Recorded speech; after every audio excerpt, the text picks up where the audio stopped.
Hello and welcome to another special prologue for our Magic the Gathering D&D campaign. These prologues detail our currently unignited heroes and lead up to their pivotal moment of change where the Planeswalker spark ignites within them and thrusts them through the blind eternities into a multiverse yet unknown. I have with me here one of the unignited, and I'd like to take the opportunity to let you get properly acquainted with them now. Hi, I'm Cyranus, or Cyranus. I am found pretty much on twitter.com/Cyranus, youtube.com/Cyranus, and twitch.tv/Cyranus. Also here on the Rolling Nomads. I am a humble mod here, often finding me in the chat. I'm here. I'm playing LSI. Things will be fun. Things will be fun indeed. However, we don't jump right into the fun just yet. Now, there is history. Before living memory, elves and dragons waged war across the bones of Absu. During this time, the magic that rests in the very marrow of dragons seeped into the land itself, causing more chaos and natural disasters, leaving whole nations in peril. It was the eldest, a child of the prime deities of the plane, that suggested a way to end the conflict. Seal the dragons away and banish the elves, for the good of all. Several keys were made in the forms of great weapons to accomplish this feat. The Emerald Sword, key to the Green Great Worm's prison, was entrusted to the Alseid of the Emerald's Forest. It remains their task to safeguard the Sylvan Emerald, never to see the worm unleashed, or the key used for any nefarious purpose. Now, the Cult of the World Mother, a zealous group bent on resurrecting the great prime deity, aims to seize the key for their own goals. Eager to see their goddess returned, they pay no mind to the plights of others, or the repercussions that their actions might bring to the bones of Absu. The security of the Emerald Sword, the Sylvan Emerald, and perhaps the world itself resides on the shoulders of the Alseid. In consequence, so too does it lie on the shoulders of a certain LSI. An LSI whose name has been taken from him. And as we tell this tale, we honor the wishes of the Emerald Prince in our omission of the name. LSI. It is a day like any other, as you rise. The day begins as it always does. You wake. You prepare. It is a monotonous life, some might say, but it is an honorable one. Where do we find you this morning? How have you prepared? What do we see when we look at you? You see an Alshi of a form that's slightly blurred to the wishes of the Emerald Prince in this story, with a uniform in ring mail made out of true silver, with gold all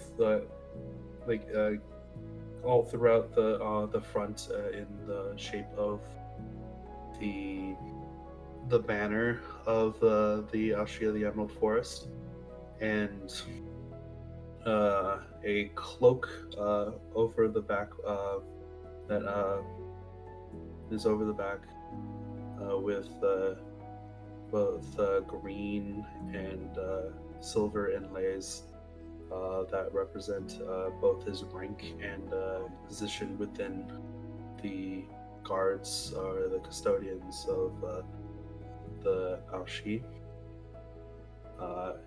His rank being Elosai. A pair of short swords at either side, and and strapped to his back a quarterstaff made from treated oak, that is treated green. What do we find you up to this morning? It's a day like any other. What is your morning routine like? Well, I wake up, clean myself, get dressed in the uniform, and then head on over to get breakfast in the Great Feasting Hall by the kitchens. You do this. Uh, It's again a monotonous life. This is a day like any other. You take a seat. You scan the crowd. And as you do, you can see the smiling face of another custodian of this place, another guard, a measure of security for a cause greater than yourself or themselves, for all of you, for that purpose, for that respect. Kiva saunters over to you with a smile. His uniform, as well put together as yours, if a bit tarnished in certain places, not nearly as much attention as to detail as you have put. Perhaps a rough morning, perhaps late night. Who's to say? Oh, Kiva! There you are. I was wondering if you were, when you were get off of the shift.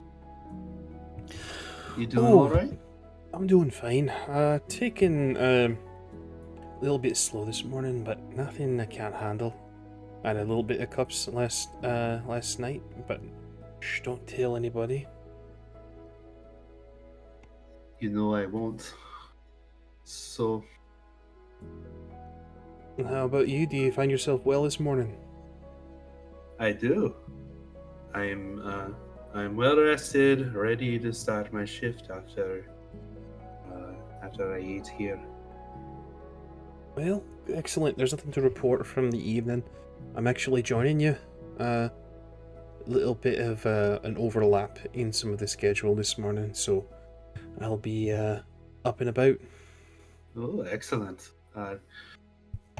Hopefully nothing terrible will happen. Well, I mean, when does anything ever happen, really? Not ever. Not ever. Well, it's better than the alternative, I suppose. Aye. Oh, have you seen the prince is about? He's making the rounds, just greeting guards and such. Oh, hopefully I get to see him later today. That'd be nice. Yeah, he's in a great mood, it seems. I'm not sure why, but he seems even more warm than usual. Excellent. It's always best when he's in those moods. Aye, agreed. Are you going to eat that egg right there? Yes, I'm getting to it pretty. Well, here you are yapping, so I just never... You had to make an assumption. He takes a bite off of his plate and sort of gives you a smile. The two of you eat. It's fine. Kiva's been your friend for some time now. How long would you say you and Kiva have known one another? Close to 100 years. A long time, to be sure. Even by the standards of your people. It's a friendship that is sort of cresting into those moments where you realize it might last a lifetime. It very well could be friends for life, and that's something else entirely. It's very rare. But you sit, you eat. Eva tells you about his night, drinking with some of the newer Al-Shid, the custodians in this place. Those that have just donned armor, those that are fresh. It's a day like any other. As you eat, as you've come close to finishing your meal, there you see him, striding through the banquet hall. Lone. No guards, no procession of individuals to announce his coming. None aside from Seneschal Scaleberry by his side. The Emerald Prince himself, greeting with a smile, tapping guards on the shoulder. wishing them a good morning, asking how they're feeling. What do you do, Alyssa? I wait patiently for him to come my way. Should he wish to, I will finish my meal and then, once he comes to address me, I will do the formal thing and bow. You do this as he comes. There's a regal nature to him, even as he stands amongst what could be called the common folk, the not exactly As common as the she can be. Indeed. There's a regal nature. There's a air of command to him. Even perhaps it's in your mind, but even with the warm smile and the relaxed demeanor that he wears in this moment, it's always something to be in his presence.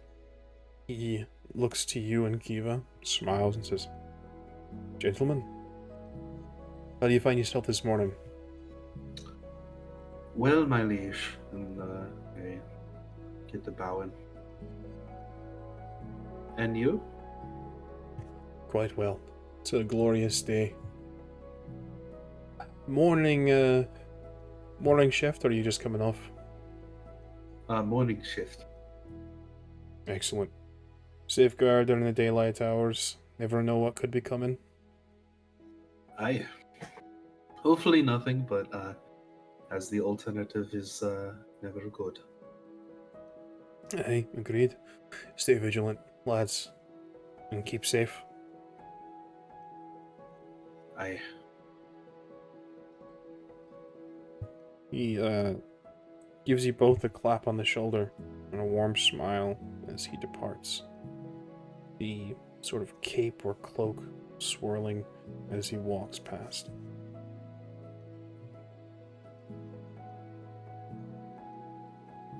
Kiva sort of smiles, this sort of sly smile to you as he departs.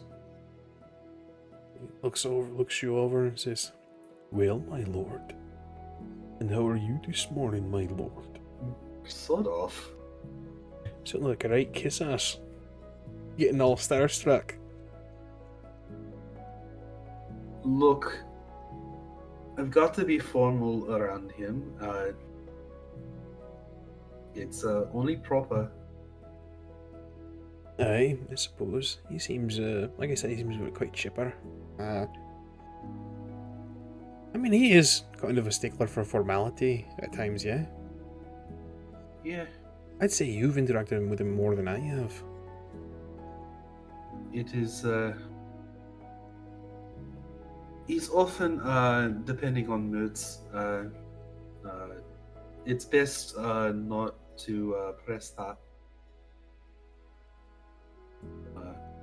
Even though he doesn't seem to mind.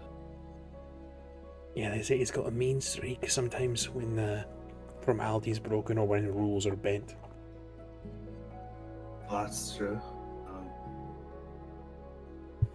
The rules are in place for, well, a reason, and to break them brings trouble. You can hear a voice quickly tack on at the end of your sentence, an elderly voice say, sort of sharp in this moment, say, "And who would be thinking of breaking rules?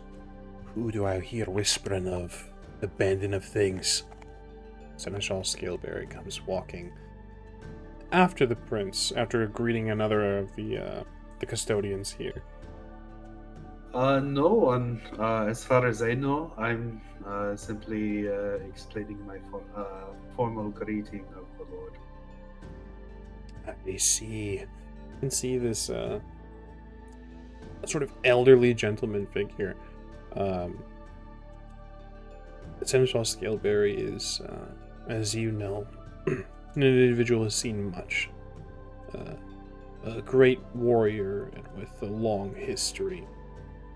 He holds the prince's ear on most affairs. Follows him diligently and serves him with great fervor. But he looks you two over. You know he's got a bit of humor to him that only the experienced custodians here have witnessed. Kiva, keeping his head down, would not have experienced this. So in this moment, you can see Kiva sort of straighten up and right himself as he's kind of been quote unquote caught in his teasing and his lax nature. And he looks Kiva up and down and says, "At what point were you going to clean your armor, lad?" So Kiva says, "I've just come off shift, sir. I'll be tending to it whenever I can, but I'm working some extra hours. There's been a little bit of a lapse in the shifts, so I'll tend to it as soon as I can." "I see that you do, and see that the prince never sees you like this again. You look like a... well, I can't say in polite company. And though he's out of earshot, remember, we are still in polite company." And you can see Kiva just kind of, "Yes, sir. Of course, sir." "Why are you still standing here, boy? I told you the sight of you makes me sick." You can see Kiva, "Right away, sir." Shuffles off, and Seneschal Scaleberry looks to you. Sort of that forced scowl, just kind of looking you up and down. "And when were you going to clean your armor, boy?" As a note, it is immaculate. It is already polished, cleaned, and the leather retreated. He takes his finger and kind of touches just a little tap of the metal, leaving a very clear fingerprint and said, "You missed a spot, boy." He gives you a wink. So it seems. Though we chase perfection, we'll never catch her. How are you doing, Seneschal Scaleberry? Bit of a cough this morning, but other than that, cannot complain. It's got, today seems to be a good day. There's goodness in the air all around, lad. Feels warm. It feels like fresh dew. But it does. But it does. Well, have a good shift and keep your friend on his toes. I meant what I said about his armor. He looks like shite. I'll keep him vigilant and on his toes. That's a good lad. Sort of claps you on the shoulder and starts to shuffle after the prince, who's made his way a bit further now down the tables. Still within eyesight, of course, but not within hearing range. He moves after him, sort of touching certain custodians, clapping him on the shoulder, whispering hellos. And you are free to do as you please, Elisai. Finishing my food, I will head on over to my post. Excellent. And where are you stationed today? Is it a continuous post, Elisai, or are you? Is this a sort of alternating, changing of shift and guard post on a daily basis or weekly basis and such? It is it changes, and it's along a daily basis. Though today I will be patrolling deeper within the palace towards the vaults and the hallways outside of it. Understood. No place you haven't been before in your long years of service, no doubt. You've likely become well acquainted with the whole makeup of this place, and with the job that you bear, it's no wonder. It's no wonder that you've sort of memorized the layout of this place inside and out. Every nook and cranny, every possibility of incursion, every intrusion that could possibly come, you'll know. As is the way for all of the custodians. It is of great importance. What you guard could bring terrible things to the world. The bones of Absu are on all of your shoulders, a collected weight that could crush a single man. But together, you bear it. What goes through your mind, Alisai, as you tend to your post? As it is a patrol and not standing still of a spot, his mind wanders a bit as he moves across the halls. He makes sure to focus whenever he turns a corner, whenever he sees another guard. You patrol. You make your way through. You go about your shift. You see custodian after custodian, and you've made yourself acquainted with your compatriots. These are not unfamiliar faces. You notice as you're on patrols, Kiva looks a bit weary. You can see he's not sleeping, but he does kind of drift his head. He needs to crack his neck. He needs to kind of let out a sigh every once in a while, trying to stay vigilant in his duties. As you pass him, as you mark this down on your patrol, is there anything you'd like to do? I'm going to, saying that he needs to endure the weariness. I'm going to grab something from my cloak. It's just like a corner of a sandwich, and I hand it over to Kiva. Here, keep up your energy. Oh, I appreciate that. Thank you, Lucy. A few more hours and then I'll be in bed. I don't envy you. But then again, I suppose you're used to this. It's mostly just a long walk, but Yeah. we'll be fine. Yeah, how are you feeling? Anything crazy yet? Just the old bunny. Aye. Well, don't go leaving just yet. You're helping at least wake me up a bit with conversation. All right. What have you seen so far? Fuck all. He continues. He goes on about the post and how it's quiet. It's just silent, and it helps contribute to the weariness that he's feeling. You remain vigilant. Mm-hmm. You keep an ear out.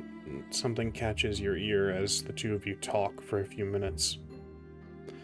There's a skittering, a sort of like a small creature, but it's not the sound, the fur and padded feet of rabbits. Something's rustling, something's scratching, sniffing, perhaps. I draw one of my swords, and I say, "That's not right." What's that? He drops his hand to the hilt of his, not drawing just yet.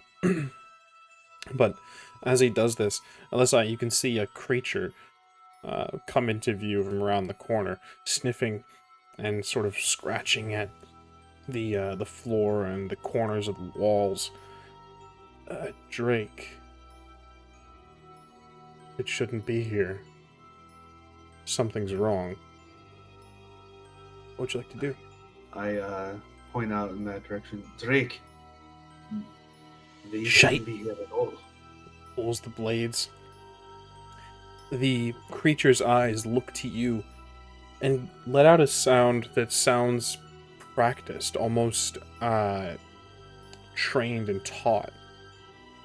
From around the corner, a cloaked individual, hooded and masked, steps out, a hand crossbow aimed already at the two of you, and fires. What do you do, Elisai? I do my best to sidestep out of the way with the sword moving in front of my face in order to deflect the crossbow bolt. And you do this. It's a quick motion, a swift motion. You step out of the way of the bolt, parrying it to prevent it hitting your companion, Kiva. He's slow. It surely would have caused him great harm. It wouldn't have killed him, but it surely would have done him great injury. As this happens, two more individuals emerge from the corner, clad similarly and wielding short swords. They rush. The Drake scampers forward. You can see they are not wielding any weapons, LSI. They are wielding the weapons of your brothers. I shout, "Sound the alarm!" And I draw my other sword. A clash of blade ensues. Kiva sounds the alarm. What is the alarm, LSI? Is it a great horn? Is it a whistle? Is it a simple call? Or is it a practice sort of animal noise? It's a great horn carved out of deer antler that has been discarded for the season. Excellent. You do this, you hear this echo through the halls. And as this happens, you hear the shouting, the curses of your brothers, as more of these assailants drop from rooftops, drop from the ceiling, emerge from shadows. This is a full-scale assault, an ambush, hidden. Who knows how long they've been here? How could they possibly have gotten in this deep? Your heart, or rather your mind, wanders for but a moment, thinking about the guards, the custodians that are set out, posted further away. How many could be dead? How many could be slain? For them to have reached this interior space, it surely would take great skill. And yet, I push forward and try to meet them head on. You do this. Indeed, LSI, you are a great warrior. And these, very clearly, are not. They are trained in stealth assassins. They are dexterous, they are fast. But you are skilled in full frontal combat. You move, you are just as fast, and you are heavily trained. This is what you were made for. This is what your purpose is. You defend this place with everything you have. A clash of blades. You fight. You defend this place with everything, LSI. There is bloodshed. And they are quick. You take wounds yourself. Your armor is stained, not just with their blood, but with their own. You and Kiva fight along this hall. He is knocked. One of his swords knocked away from him as he is knocked to the ground. He's in danger, LSI. What do you do? I go to strike down whomever knocked him down. One of the assailants raises their blade, one of your brother's blades, ready to strike him, ready to take his head. And there you are, intercepting, blocking blades, forcing them back. Another comes across your left. You parry and dodge and sort of sidestep, twirling around. There is a flash that catches your eye, LSI, as you fight. A unmistakable shine in the light. They seem to be retreating, and the few that remain are being abandoned. But what catches your eye is not the combatant that you're dealing with now. It's the flash of silver. A sheath made with treated and colored oak. Emeralds along the side, near the pommel, and a silver inlay across the length of it. No! Kiva fights on. What do? You can see them. They're taking it, LSI. I sprint towards the sword. You push your combatant back, placing your palm on the flat of the blade and forcing him up against the wall. You can hear the thunk as his skull hits the back, or the back of his head hits the wall, and you run. You dodge a drake that comes your way, trying to defend its master, perhaps. You hear a shout from the individual who holds the key. A language you don't recognize. Perhaps a code? But in this moment, 2 more assailants, they block your path. But they don't stand to fight. They rush towards you on either side, skidding to their knees, aiming for your ankles. You jump. One of them just alters course enough to knock you with the flat of your blade. You fall flat, your stomach, your chest. The impact of this knocks the wind from you. You watch as this individual, this hooded and cloaked figure, runs. What do? I do my best to get up and, with the wind taken out of me, at least try to stumble in the direction of the key. You do this. Your blades are knocked aside by these assailants. They rush, they run. They're not going to die for this cause. They have what they need, and they run. You are a bit slower, just a bit, as the air returns to your lungs. You run. You run out of your post, out from the inner sanctum, into the opened hallways, out into the next ring. You see your brothers lie dead. Some of them, their throats cut. Others, a simple dart or crossbow bolt into the back of the neck. Small pools of blood keep things tidy, almost. A practiced, a well thought out plan here. The very gates that are meant to keep this place closed, the doors begin to seal at their call. Somehow they've gained control of this security measure. And you're running. Just close. Almost enough to touch. And this person loses a leg as they run. Past the gates as they close. It catches the ankle. And with a swiftness, they take one of the stolen swords of your brothers and sever their leg like an animal. Caught in a trap, they discard the limb.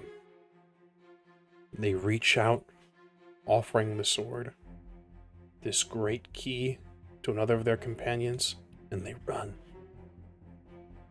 They flee. All you can do is watch. All you can do is watch.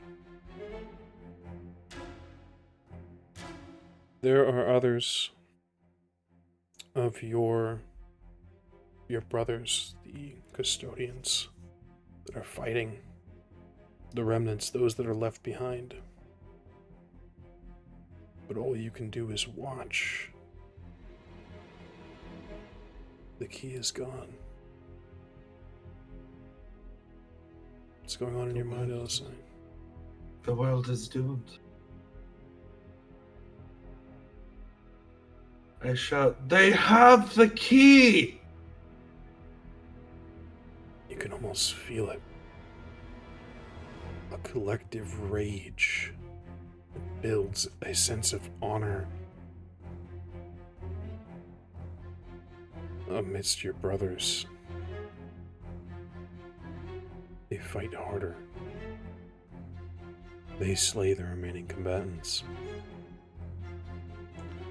But it's too late. It's gone on the side. Time becomes muddy here for you. Everything blurs. I'm not exactly sure what happens next, but you gather the bodies of your brothers, the battered and bruised, the injured. You gather the bodies of the assailants. There were so few of them.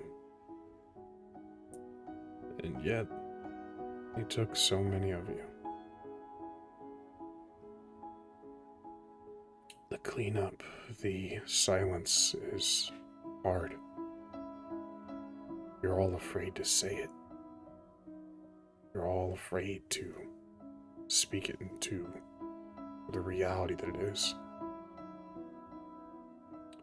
What happens, LSI? What happens next is a blur. The prince has called for the guards on post, the custodians that are responsible for this. Everyone that is left. And you wait alongside Kiva to be called into the Great Hall. Surely an accounting is being taken, stories are being heard. It's all protocol. What happens after that? It's anyone's guess. Kiva is called in first.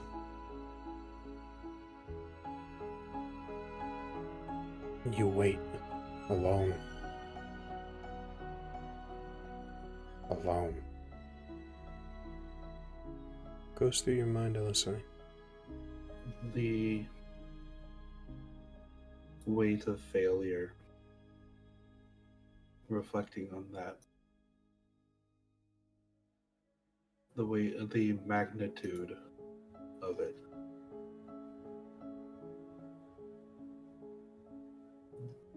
They say failure is how you learn, but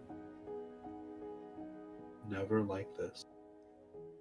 And what could there possibly be to learn from this? There's no second chance. There's no doing it again. This isn't a drill.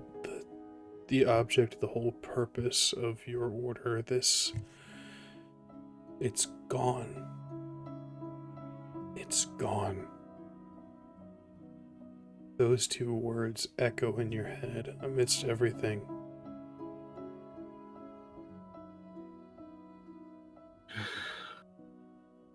It's gone.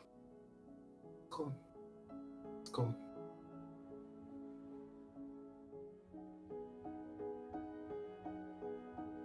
You hear the doors open. And the seneschal calls you in.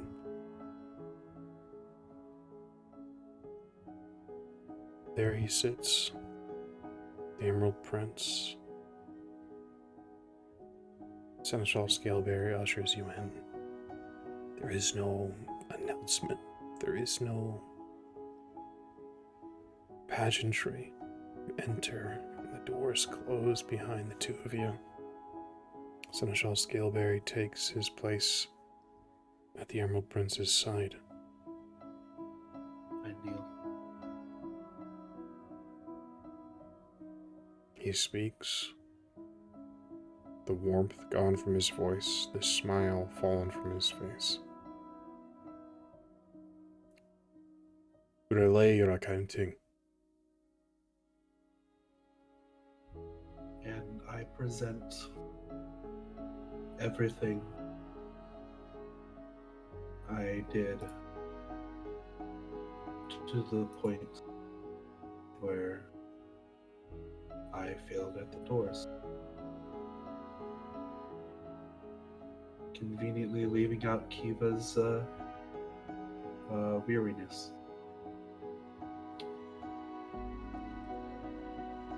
You saw the creature first.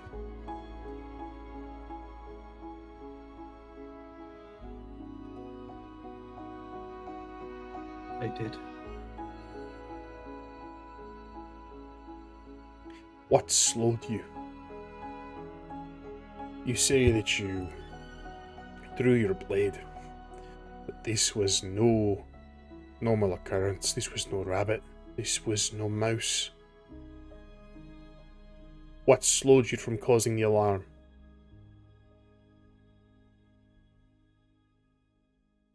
Only distance. Distance. Distance for LSI. Our purpose knows no distance, knows no travel, knows no hill or mountain. We are swiftness. We react. Like lightning, we move. With the fury of the ocean, we crash down on the enemy. And you claim distance slowed you.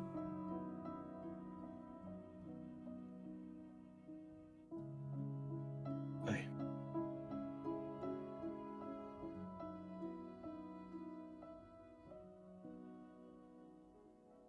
He speaks. A name we cannot grasp. A name that is uttered here, now, for the last time. Lost. Unwritten. Taken from history.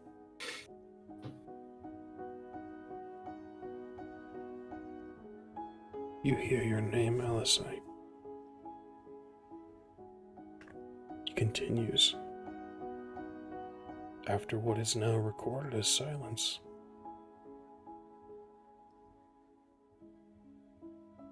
I strip you. Your purpose is gone. Therefore, what could you possibly be but nothing? Your name I take. Your titles I take. Your position I take. Your purpose I take.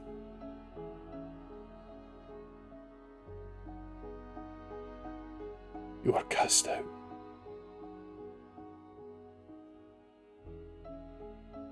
I give you to nothing.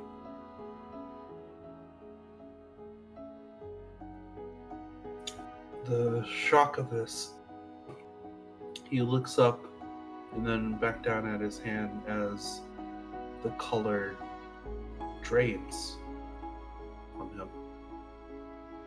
Like, his skin begins to turn gray, and his face loses form. The features fade, and you are taken.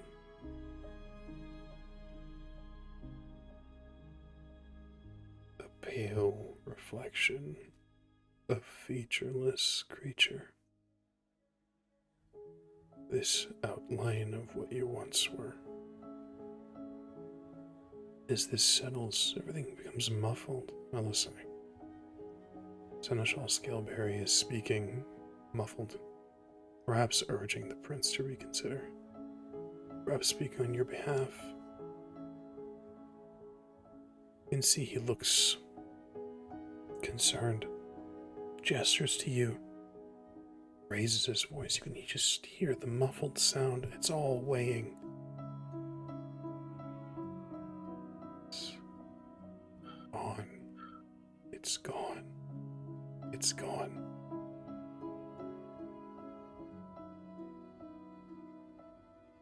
Alisai, it's gone, everything. They scream. Abject terror and pain. The weight of failure crushes down on you, and your injuries are nothing in comparison. It's gone. The purpose that you had, it's gone. The name that you once wore, it's gone. The features of your face are gone. It's gone. Not just for you, but for Kiva and the other custodians, the purpose is gone. You failed.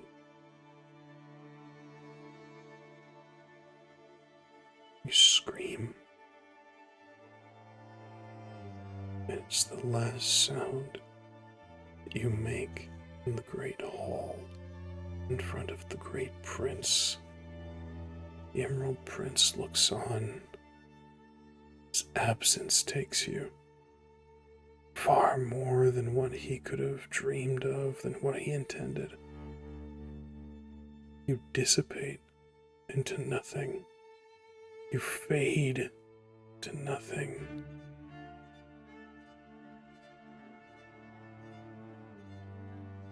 And you leave behind only something small, inconceivable, and that means nothing to any of the people in this room. You have one thing left, Elisai. Even the Emerald Prince can't take it from you. In this moment of weight, this failure, your spark ignites, and you are gone from this world.